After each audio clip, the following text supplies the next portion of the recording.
Muy buenas. Hoy nos vamos a sumergir en una de las épocas más fascinantes del pensamiento. Un tiempo en el que la filosofía y la fe, no es que solo convivieran, es que chocaron, dialogaron y, de ese encuentro, crearon algo totalmente nuevo. Vamos a explorar las grandes ideas que nacieron cuando la lógica griega se topó de frente con la revelación islámica.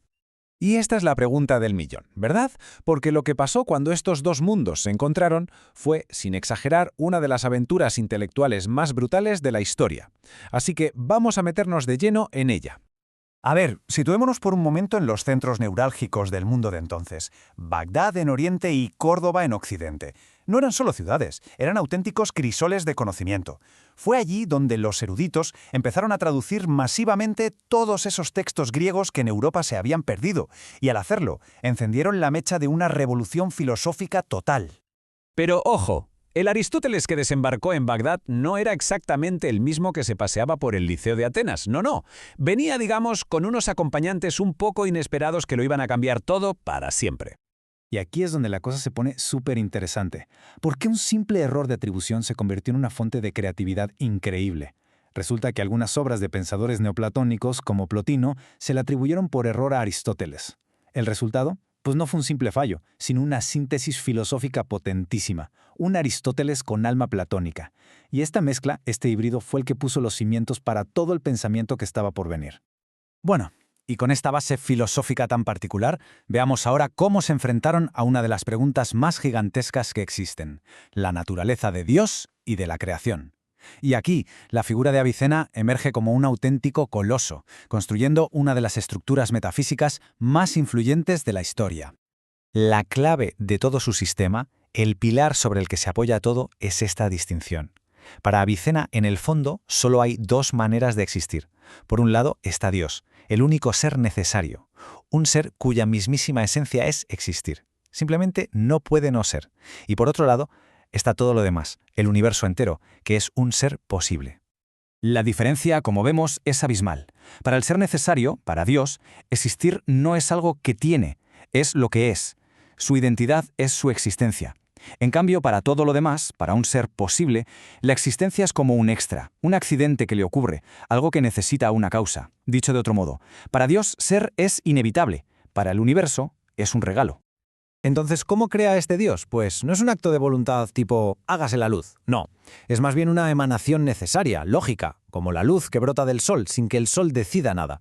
Esto resolvía un problemón. Como un ser perfecto y único crea un mundo imperfecto y múltiple sin cambiar el mismo. Pues así, de Dios emana una primera inteligencia. Esta, al pensar en Dios y en sí misma, genera la siguiente, y así, en una cascada cósmica hasta llegar a la décima inteligencia, el famoso dador de formas, que es la que ilumina nuestro mundo y de paso nuestras mentes. Y esa idea del dador de formas nos abre un melón importantísimo. Otro de los grandes debates de la época, la naturaleza de la mente humana. A ver, si hay una inteligencia cósmica que nos ilumina para que pensemos, ¿qué parte del pensamiento es realmente nuestra? La respuesta a esta pregunta, como veremos, se fue haciendo cada vez más y más radical. Es que es una pasada ver cómo evoluciona el concepto. Partimos de Aristóteles, con su distinción entre un intelecto activo y uno pasivo. Los primeros filósofos como Al-Kindi lo desarrollan. Luego Avicena da un paso de gigante al decir que ese intelecto activo es, de hecho, la décima inteligencia cósmica. Pero fue Averroes quien cogió esta idea y la llevó hasta su conclusión más audaz y, desde luego, más polémica. Fijémonos en la diferencia, que es el meollo de la cuestión. Para Avicena, la luz, que nos permite entender, es universal, una para todos. Pero la pizarra donde escribimos ese conocimiento, la capacidad de recibirlo, es individual, es de cada uno. Pues bien, lo que hace Averroes es dar un paso más allá, un paso radical. Afirma que no solo la luz es única y universal, sino que la propia pizarra también lo es, una única y eterna para toda la humanidad. No existe un intelecto mío o tuyo, hay un solo intelecto. Claro, esto es una bomba de relojería sobre todo para las religiones. Porque si la parte que piensa, la parte inmortal de nuestra mente, no es de nadie en particular, sino una sola para todos, ¿qué es lo que sobrevive cuando morimos? ¿Qué pasa con la inmortalidad personal del alma?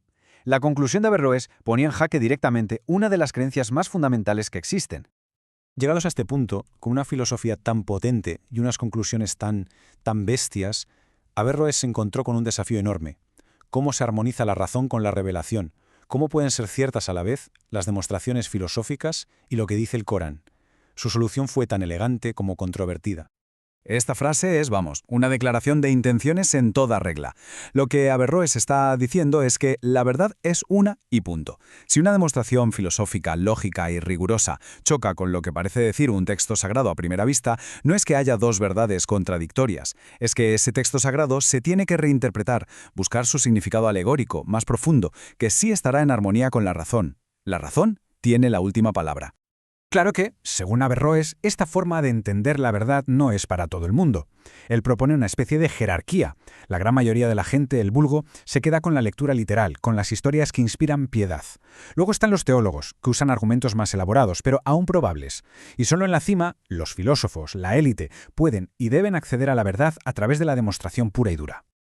Y ojo, esto es súper importante que quede claro. Averroes nunca defendió una doctrina de la doble verdad. Esa idea de que algo puede ser verdad en filosofía y falso en religión a la vez. Para nada. Lo que él propuso es que hay una única verdad, pero que hay diferentes caminos para llegar a ella, y que el de la filosofía es, simplemente, el más directo y elevado. Y podríamos pensar, bueno, ¿y qué pasó con todo esto? ¿Se quedó en Córdoba? ¿Qué va? El viaje de todo este torrente de ideas no había hecho más que empezar. Cruzó fronteras, idiomas y religiones para transformar el mapa intelectual de Occidente de una manera que, aún hoy, nos deja con la boca abierta. Es que la rapidez de la transmisión fue alucinante. De repente, las obras de Avicena y Averroes se convirtieron en lectura obligatoria en las nuevas universidades que estaban naciendo en Europa.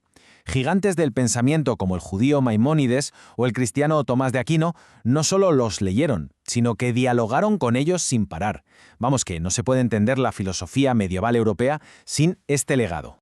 Así que, si nos tenemos que quedar con algo, es con esto. La Edad de Oro islámica no fue un simple acto de guardar el pensamiento griego en un cajón. Fue un acto de transformación brutal. Cogieron esas ideas y las llevaron a lugares completamente nuevos, planteando preguntas sobre Dios, la creación y la mente, que iban a definir el debate intelectual durante siglos en el Islam, el judaísmo y el cristianismo.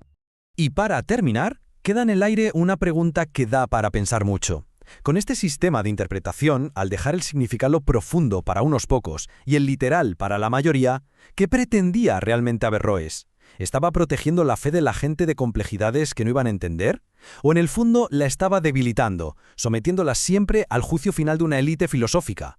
La respuesta, quizá, sigue abierta.